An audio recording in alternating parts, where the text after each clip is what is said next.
really bad about that. But you know what? This was a test. You all passed. You guys are going to get the real info, straight from the source.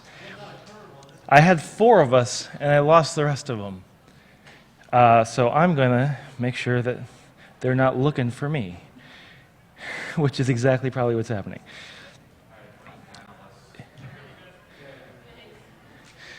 Hey, there they are. So sorry we're late. Yeah. Did anybody else have trouble finding this? I did. Guys, you guys are the heroes of Emerald City. This is Chris Yates to my right. I'm David Malky.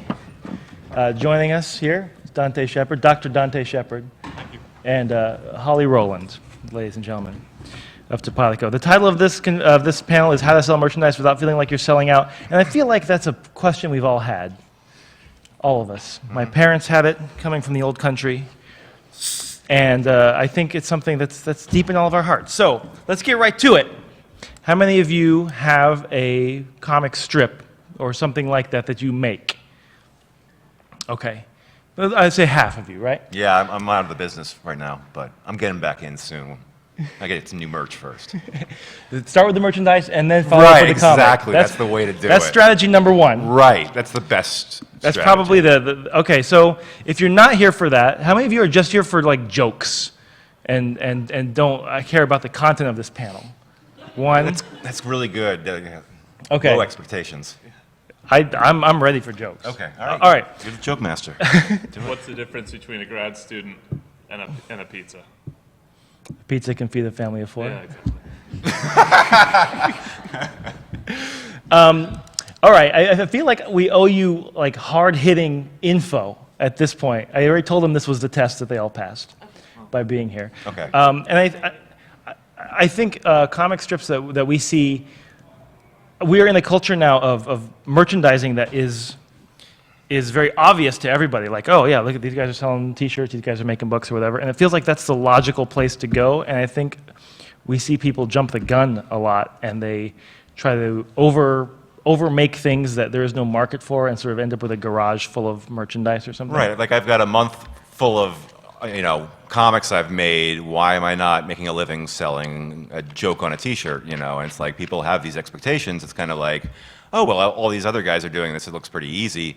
But there's a lot of factors that are somewhat, I think, not as obvious when you're starting out with any sort of creative enterprise, be it a musician or a dancer or a cartoonist, that you're not really going to know how you're going to make your money when you're starting out. You're going to sort of have to give a lot of it away for a while. Yeah, and you're going to have to figure it out because everybody's audience is different enough that what works for somebody, if you carbon copy it, it may not work for your audience. And so there is a process of like not only just finding your voice as a creator, but finding your voice as a creator of items. Mm-hmm. And I'm speaking specifically about merchandise because that's the topic of the panel. Obviously, it's not the only way to make a living at comics, but when you are talking about merchandise, there are so many things that your particular audience will love that may be completely different from some other comic. And I think that's when you can identify like the thing that's unique about you, you can be the best person making that, as opposed to the 5th best person making something everyone is making. Right. It's really hard to just say, oh, I'm going to look at questionable content and just copy that basic template and that'll work for me, or I'm going to copy,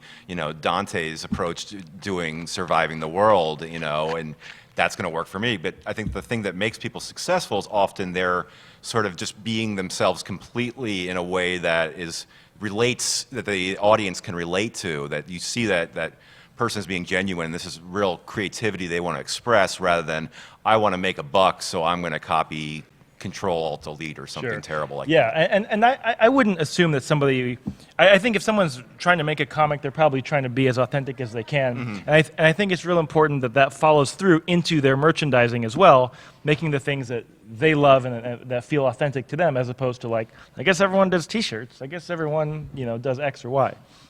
Yeah, and when it was starting to get some serious traffic. When I made this photo comic called Reaper Graphics for a while. I don't expect you guys to have seen it. It had sort of a niche audience, but I was starting to get some real fans, and I was like, everybody else is making T-shirts. I got to make T-shirts, and I was just terrible at it, and t-shirts are tough because people are all different sizes, and then Turns out, and we then found I out. realized puzzles are one size fits all. So that's sort of my main line of merchandise. these But days. Chris, why don't you show everybody the thing that you might be, I wouldn't say best known for, but definitely the secret to your success. All right, so one day I was sitting, at a traffic intersection, and I was looking at a stop sign, and I was making signs at the time, and I just realized that if you change the first two letters of a stop sign, it says poop.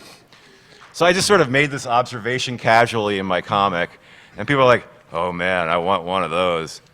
I'm like, So how many poop signs have you sold? I think we're somewhere, I'm not exactly sure, because I shifted over to Topatico like 4 years ago, but at that point it was something like 8,500.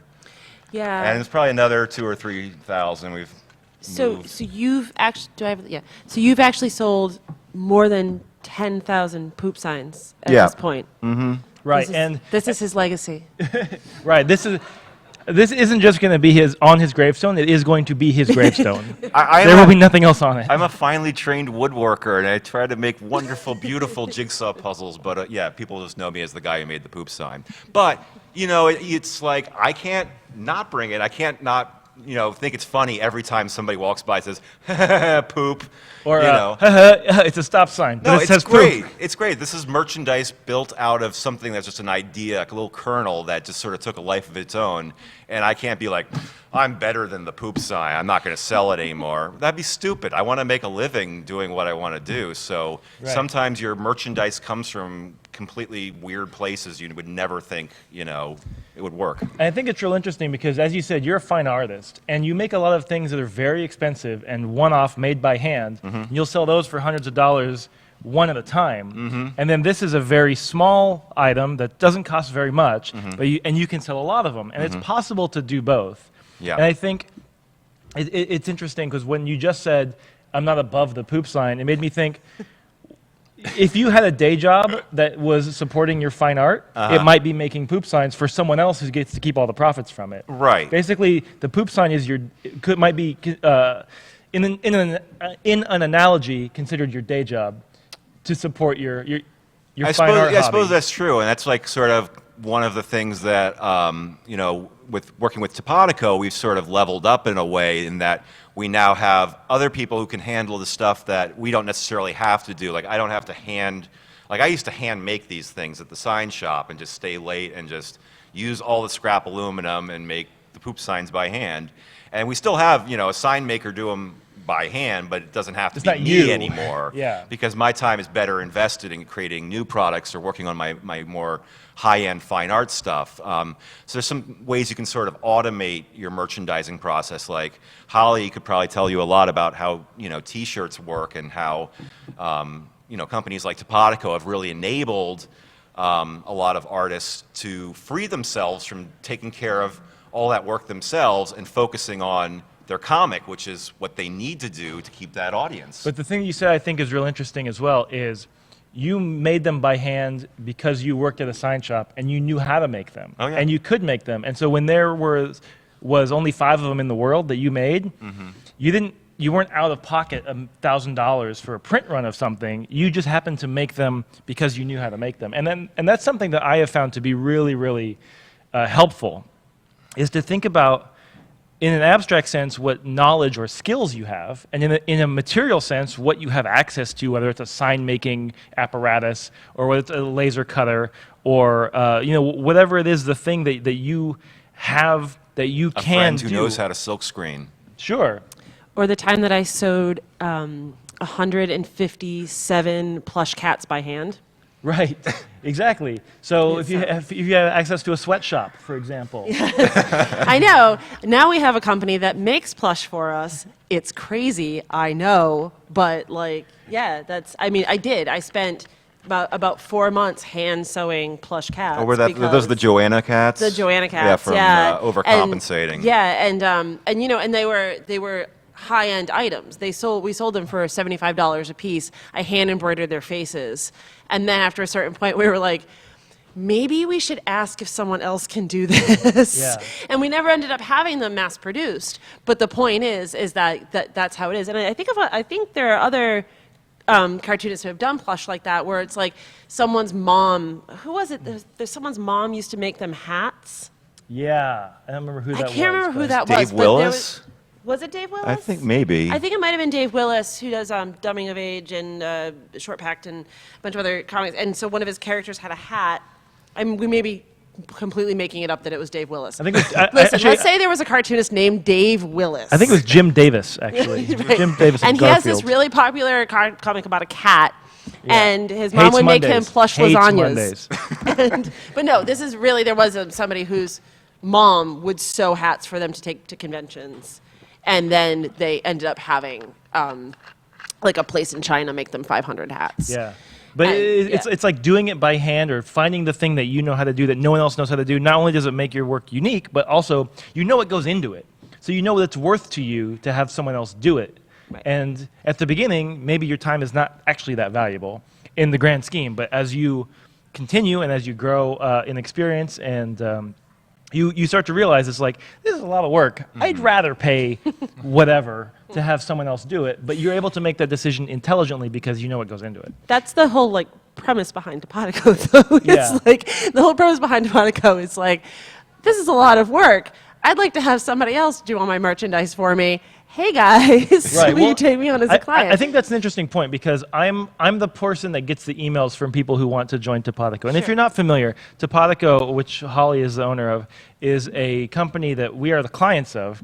And there are many other cartoonists who, if you go and buy our merchandise, you'll go to the Topodico website and you can buy something from Chris and something from me and something from Dante and something from 20 other people. And it'll come in the same box. Comes in the same box. And we don't have to do that ourselves, which is great. And Holly hires people to do it, and then they have a business doing that. That's their business. Then our business is freed up for our own things. And it's great.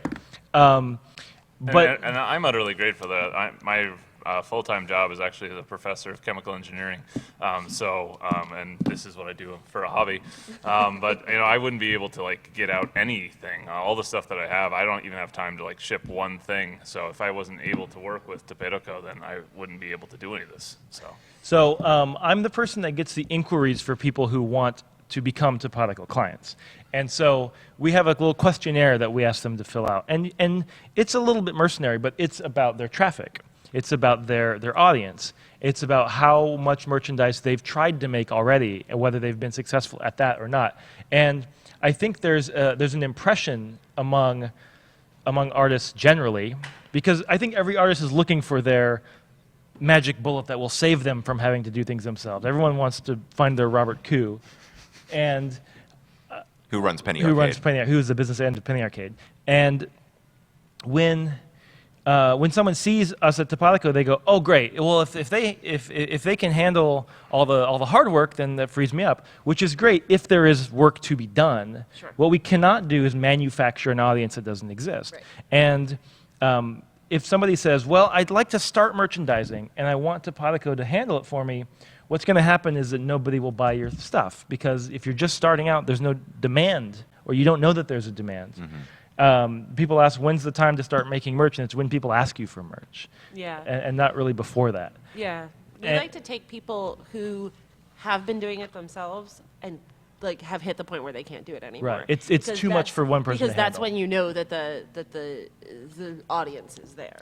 Right, Basically. exactly. Instead of it's like, we are starting a comic and we're about 2 months deep and we were thinking that this funny phrase might be great on a t-shirt. We're like, okay, great. Like you should have that printed. Yeah, make the T-shirt. You should make that T-shirt. You should should get spend the $100 boxes to your house. Yeah. You should ship them out yourself, and you should see how that goes. Right, because they'll teach you more than any other thing. Right. And if this may be different with other companies, but with Topodico in particular, we're not great at getting the word out there. We're great at doing the things that are already selling and Well, just we're not need a to marketing be, company. Yeah, exactly. That's the thing. It's like we're not a marketing company. We're a merchandising company. And that's one of the hardest things I think about being an artist, again, of any sort, is you've got to market yourself in a really, there's no set rule for how you're going to do it.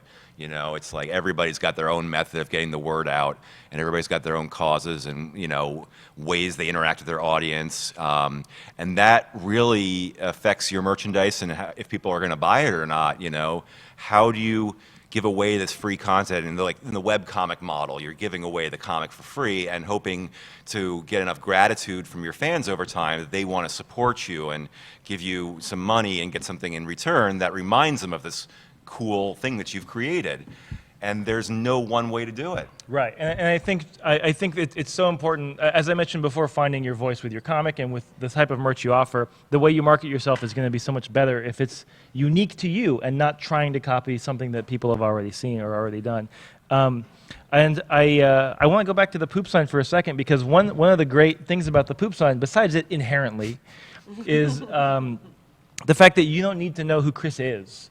And I think it's really easy to make a thing that speaks about your comic or your work, and it has your logo on it, and it's like, cool, but that is deliberately limiting yourself to people who know about that. And there's a certain tribal feeling in, like, I want to wear a shirt that says Firefly on it or something because I love Firefly, but unless your thing is that popular, that people who want to identify with that you're just limiting yourself more than you would otherwise. And the things that work the best are the things that don't require people to know who you are, because then they'll find the merchandise first and then get introduced to your work that way, potentially. Or someone will buy a shirt for their friend who doesn't read the comic, and then now they know about the comic. Your merchandise becomes a way of advertising. Well, I think that goes towards the difference between intrinsically attractive merchandise, which is something that you just want, and then there's things that have an attached meaning to them, like it's got Darth Vader's head on the side of it. It's an in joke. Even if the in is very huge in the case of Darth Vader, it's still an in joke. And you can take advantage of both of those, you know, but I tend to gravitate towards, I just try to make things as pretty and as interesting as possible. People just want to pick them up and play with them, you know, going back to the fact that I make jigsaw puzzles for a living for the most part. I find that easier than trying to build up an enormous audience, so just I can make a bunch of in-jokes with them. Yeah, it makes things harder than it has to be when you limit the number of people who will understand what the thing is. Why don't we take just a minute and do just a case study, talk about something that you made that's not a t-shirt, that served you well. We'll each talk about one, and then we'll take some questions at the end. I wish I had one of these to show you, because this was one of the dumbest things I did, but again, in my comic, I was having a rivalry. I was making a photo comic. Dante made one too, and actually, we're all non-drawers here. That's pretty funny. Anyway, there was some British guy who was trying to have a rivalry with me, and so we tried to make the most. We were going to have this Friday. We're going to post the most exciting photo comic. So my comic was all about going to the grocery store and buying one of every kind of cereal they had. I spent about $220 on the cereal. I mean, there was probably it was about, like, I think 41 different kinds of cereal. Not the biggest selection, but anyway, it's a lot of cereal. And so then I took it all home, and then I dumped it in a big bin. It was all sanitized. I was wearing gloves and a hairnet, even though I don't have much hair. And I carefully mixed it all together, trying not to smash, you know, the Cookie Crisp with the Captain Crunch and the granola and the Fruit Loops and what have you. And then after it was all mixed together, I got all the boxes, redid the labeling on it. It said Cereal Explosion. It had my face on there. I'm in a costume, and I got a big bowl of the cereal. It's coming out towards you. And now it's the same label for every box. Yeah. And so, you know, I've sort of repackaged this, and then I'm like, all right, everybody, Cereal Explosion. And then, you know, my roommate's head explodes, and, you know, I toss the cereal in the air. And, you know, we had a little contest, and people thought mine was more exciting. And then I'm like, hey, does anybody want to buy these boxes for $25 each? And I sold out. And I called it collectible art food, you know, just in case anybody was like actually ate it and got in trouble. And that wasn't like I only hobby gaming products. Yeah, I mean, I think I ended up with something like 25 boxes of full cereal in the end. So it wasn't a huge case study, but it was one of those things that fans came up to me at cons for years after that. And like, man, you know, we saved that Cereal Explosion until we had like this big party, and then everybody had one, and it was pretty bad, but we're never going to forget that. It's the sort of thing that's so audacious, people want to be part of it. Right, and even people who didn't buy it still remember. It's like, oh yeah, that was like the funniest comic you made. And I'm like, yeah, well, you know, it was worth the effort, you know. And sometimes when you have dumb, weird ideas like that, if you go to the nth degree and you really invest yourself in it, and you tell your fans, like, this is me, I'm really excited about mixing all this cereal together all day, you know, it worked for me, and it sort of builds my brand and helps me sell other merchandise down the road. Right, because did people ever buy the cereal and then get a puzzle with it or something?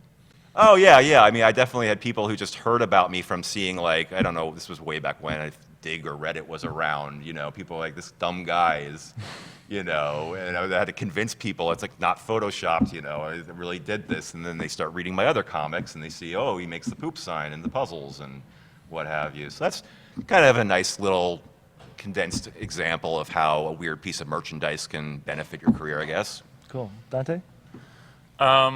So I think if I could draw mazes for a living, I would love to draw mazes. But so like the one maze, and mine are kind of unusual mazes. So usually there's multiple paths that you can take, and it still kind of delivers a message. So the best kind of design that I've come up with is there's no way you can see this, but it's basically a maze. Coming from one end to the other. On one side it says you, on the other side it says happiness, and you can either go through all these different side paths and kind of get around diverted and go to dead ends, or you can just take the straight path through the middle. And so it's the one design that like I'm really kind of proud with and came up with, and it's actually even somebody has started painting it like graffiti in alleyways in Germany, and I don't know who this is, but all props to that guy. So I started putting it on pint glasses and on T-shirts, and it's like the one design that like really kind of people kind of gravitated towards. And what was funny about it was that I every now and then I get like emails from people saying, we really like this design, we really like to use it as part of our marketing scheme. However, we don't want to recognize the fact that you made it, or we want to crop everything out about it, and really we want it to make it seem like it came from us. So would it be possible for us to take your design and basically use it as part of our marketing?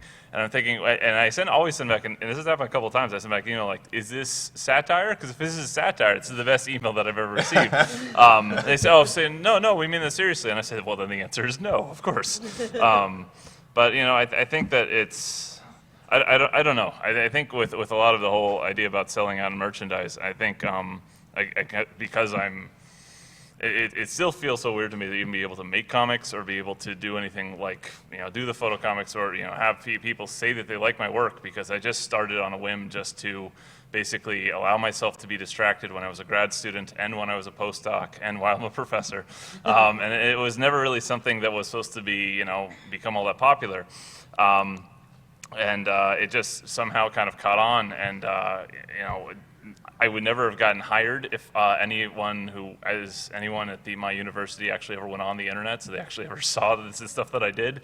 But within 5 minutes of me walking into my first class, all my students they recognized my stuff, and they knew who I was, and they were pulling out their computers to try to double check and make sure it was actually me. I was like, you don't wear the Boston hat while you're teaching. No, right? I don't wear the Boston hat while I was teaching, and but they kind of all clearly knew that it was me on Halloween. Now 2 years in a row, they all come in wearing lab coats. I never bring it up at all, but I mean, it's like this little thing that's caught on. So You're like, oh, you like my brother's comic? yes. For me, my comic strip Wondermark has sort of an old-timey aesthetic, and a couple years ago, and this goes back to the idea of using the resources you have, Right.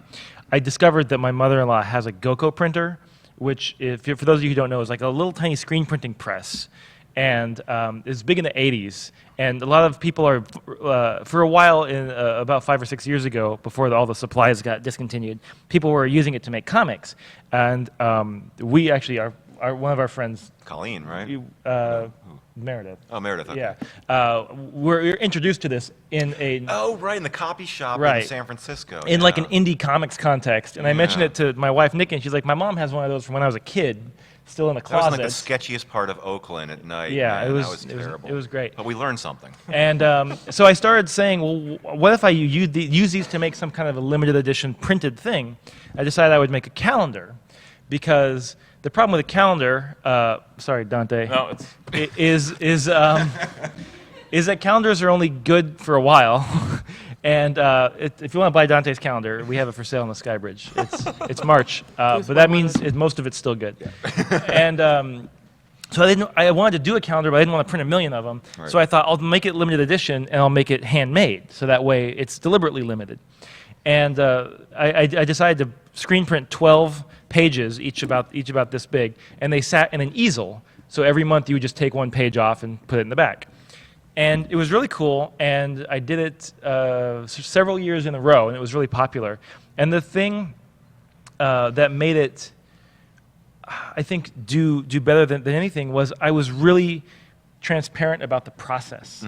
Because the first year I just did it as a lark, and then people liked it, and I wasn't afraid to charge a lot for it. I think it was like $40. But people thought you were just shooting these out of your inkjet printer. Who knows, right? And so then on year 2 or 3, I was like, this is a lot of work. Why don't I videotape this and show people? Yeah, I'm going to show people what it is. And so I did and I also have a limited window to sell them, right? Because people have to get them before Christmas, usually for gifts. Right. And so I took a week and I blogged every single day, like 5-part series. Here's what goes into it. Here's how the images are prepared. Here we are, pictures of us actually printing them. And it's dark outside and we're working all night. And then when people realize what goes into it, they see the value of it, because if it becomes more precious. It's infused with some sort of, I think infusing something material with abstract value is like the definition of art. Yes, yes. You have to sort of put a little bit of yourself into Yeah, it. and you have to make that it special. clear. Yeah. You can't assume people will just get that. You have to communicate it in a way that, because we are so into our work that we just figure, oh, everyone knows what I'm doing. But Right. people come to your site once a week, once a month, not at all for a while because they had a baby, and they miss 90% of what you do. So you just have to be repetitive and you clear. have to constantly remind people about what you do, and you have to do it in a way that makes you, because it's sometimes really hard. Like, I don't want to be on Twitter every day, be like, hey guys, buy my stuff. Hey guys, buy my stuff. Hey guys, you remember to buy my stuff? Because you didn't yesterday. I'd really like you to buy some stuff for me so I can. And it live also another day, super annoys the people who did buy your stuff yesterday. So you have to figure out how to be creatively remind them and Right. show them new content. But over here, there's a little thing that says, hey, there's Right. only 12 days left before the calendar window Right. goes away. Instead of saying buy a calendar, you say check out the blog post about how I made the calendar. Right. And then if you didn't buy the calendar, well, now you're being told why you should. But also, you get a little bit of entertainment. And then the next day when he does another blog post, you're like, yeah, maybe I've gone over Yeah. the fence now and I'm going to Yeah, when you're reminded 5 times in a row, or you just get to read this really cool thing, it communicates the reason why somebody should want it. Not just to support you out of charity, but because they get this cool thing as a treasure. I totally agree. The way that I try to show off my puzzles, I generally try to make a batch every week, and I make these, pretty much constantly every day, and try to share them through social media and through my own website as not like, oh, here are the next puzzles I'm selling, but hey, come with me on this artistic journey that I've been doing for my whole life and check out these interesting things that I'm making.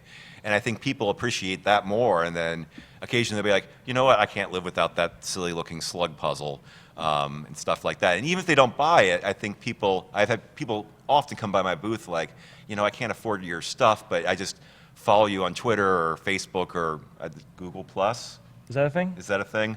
I just really like seeing your art and just thank you. And it's like, that's great. Not every fan is going to give you money, and you have to. And that's fine. You have to just that's get totally used to that. fine. And if you take nothing else away, I think what you said is great. That you are assuming that you're doing this work because you like it and enjoying it. To communicate that to your readers is about giving them something, giving them entertainment, giving them enjoyment. It's not about, hey, check me out, Right. support me, give me something. I'm going to guilt you into helping me. Yeah. It's not about you. It's about your experience, how much you are getting out of watching me do entertaining things. Well, yeah. I mean, I think everybody's got a different approach to how or why I am an artist.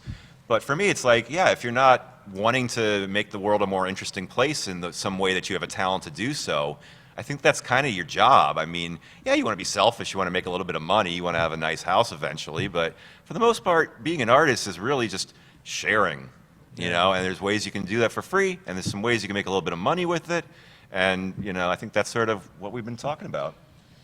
Do you have anything to add, Holly? Otherwise, we have a couple minutes for some questions, if anybody has some questions. Hey, come on up. Hello. Hello. 2 quick questions. How to gauge for demand, particularly in terms of premium products versus more budget products, quantities, as well as in the context of a web store, essentially the seamlessness of its integration, in terms of it looking or being a part of a main website. What impact does that have versus something distinctly different in terms of follow through to purchase? I think your second question, in terms of like the design of a web store, I think as long as it's clearly like you and not like some Russian credit card scamming site. You know, it doesn't matter if it looks the same as long as it looks real.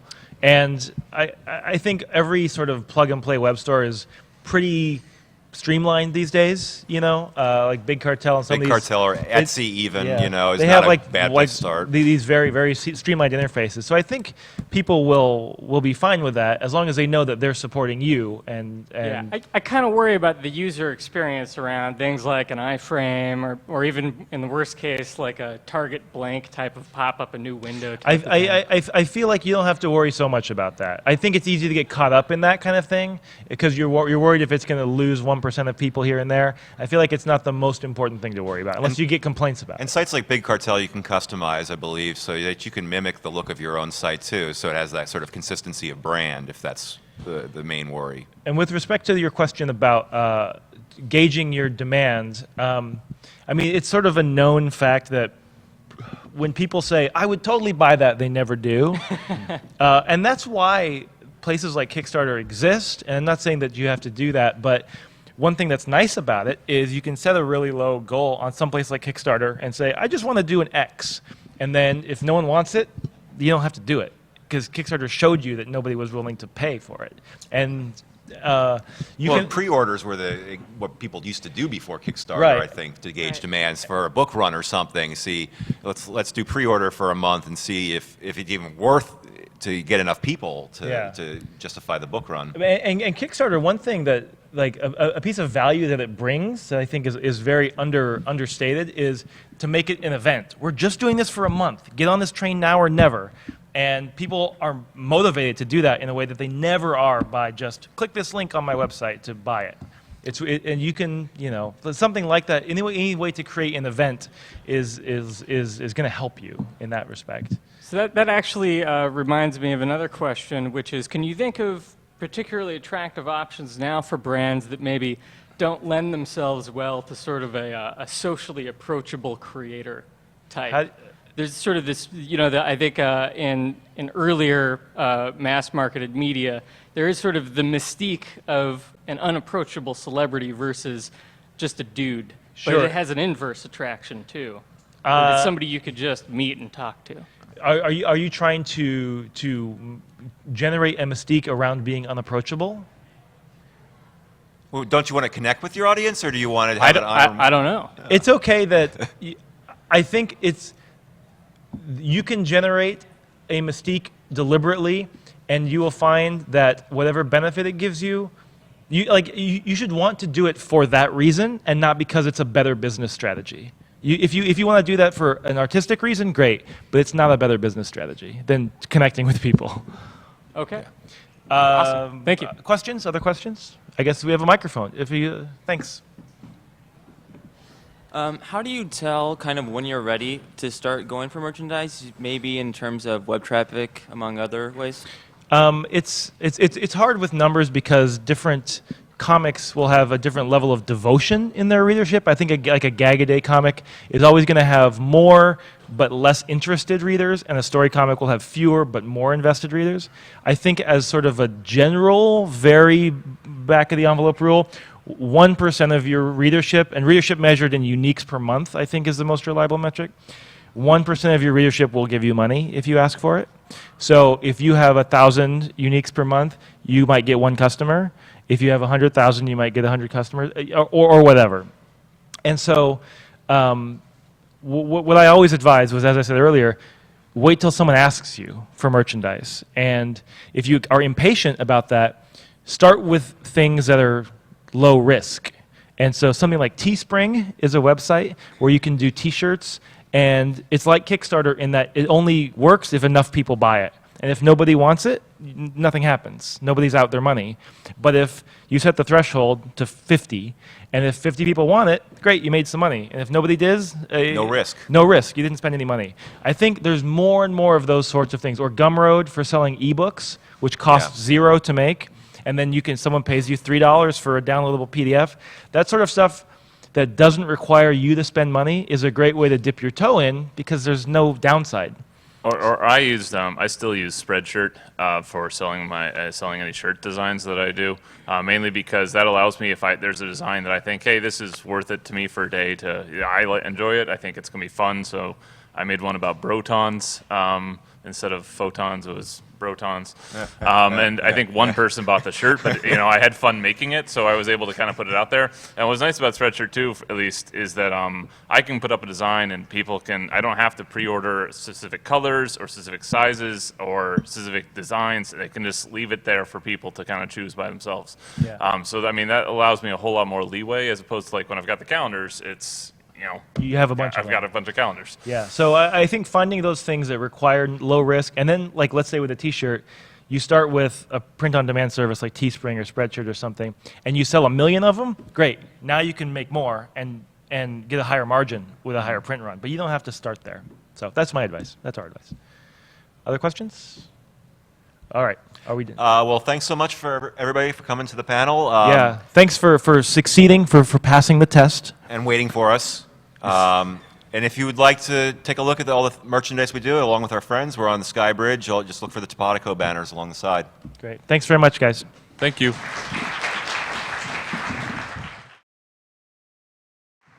Candy.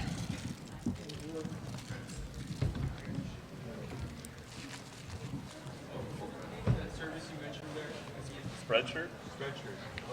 So, Yeah, people can sort of pick and choose their size, the color, and like an Etsy kind of thing?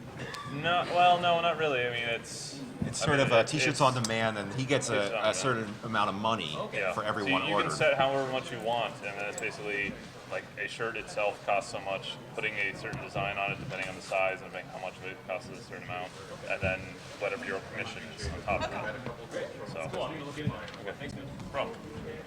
Oh, sorry, it's okay. It's an old computer, so you're in luck. Oh, good. Oh, I'm sorry. Do you have a plug? Yep. My computer doesn't have a long cord, and I desperately need it because my computer's old. It's old and sad.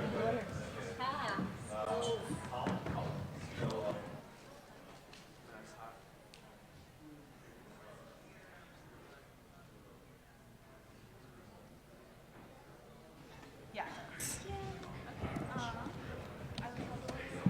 Yeah. I got that glass there. Hold on. Okay, awesome. Thank you. All right, cool. Is my wig on? Yeah, your wig's good. Cool. Just be sad if you can cosplay when I pull my big socks. Thank you.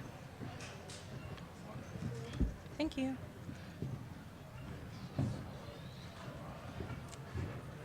Hey, it's Yay.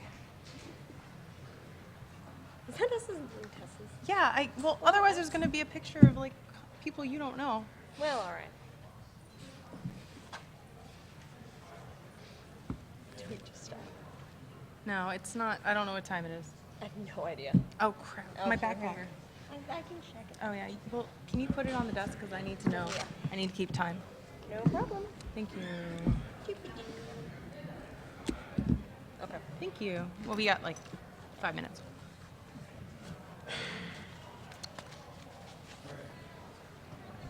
We'll introduce ourselves first, obviously. I'm just gonna follow your lead. I'm pretty chill in front of crowds, but I'm. Well, I know. I'm just saying. It's your first time. We never get these. I know, this is fancy. We're taking those home. Really? We get to take them? Hey, Chicago never gives us this. Chicago, New York, I don't We're get gonna any old of school. this. That's okay. Well, I mean, it's not old school. They have a nice setup, but they don't give us name tags. I don't have anything that says my name. It's so fancy. I know. I know. I feel like a real person. Not a cost. Well, you're dressed as an imaginary person, so. Yeah. Well, scoot in. Maybe you No, should. this way. Robert.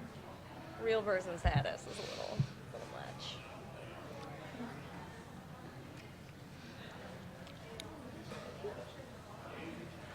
Yeah. I hope my skirt's on. Okay. Not that anybody can see it because I'm short.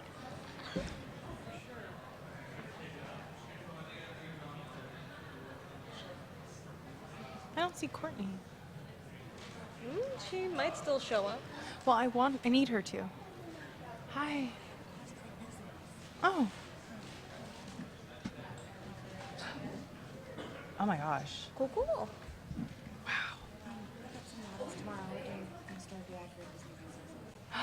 Beautiful. The Claire the Hunnam- Claire Hunnell the- versions. Oh, I want to see those. When are you guys doing that? Nice. Okay. Where is it going to be? Oh my gosh, that would be so cool. We find you guys. That would be great. Excellent. Excellent. That's awesome. And you do commissions and stuff? Well, there you go. Yeah. Yeah. Definitely. These are beautiful. That's beautiful. Oh my god.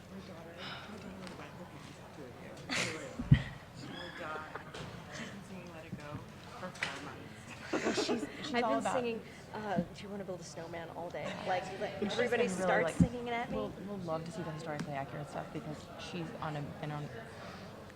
These costumes were not historically accurate. No, I'm making them. I was so mad. This was Victorian, and I made like Edwardian. I made like 4 other Edwardian costumes, and I'm like, what is with this sweetheart business? What? And then she's got sequins in 1960s fabrics. Like, what's going on? That's not. I hand-sewn hand sequins did it. on, I believe it's organza. I started getting hand cramps in my hand. My daughter wants one for Halloween, and I'm Yeah, starting to no, get it's- questions. Oh, and it's incredibly difficult to find these sequins. I had to get them from Squared China. Yeah, China. By the pound. I've been telling that manager of fabric stores that it's Yeah. Yeah, it's awesome. Yeah. I have a question. About how much would you charge for that costume? That's how 3,000? Okay. Well, that's good. I'm actually gonna, we have a whole thing on how you get what you pay for. Yeah. So, we're so spoiled by Chinese mass production. yeah. I'll be talking about that too. Yeah. No. Yeah.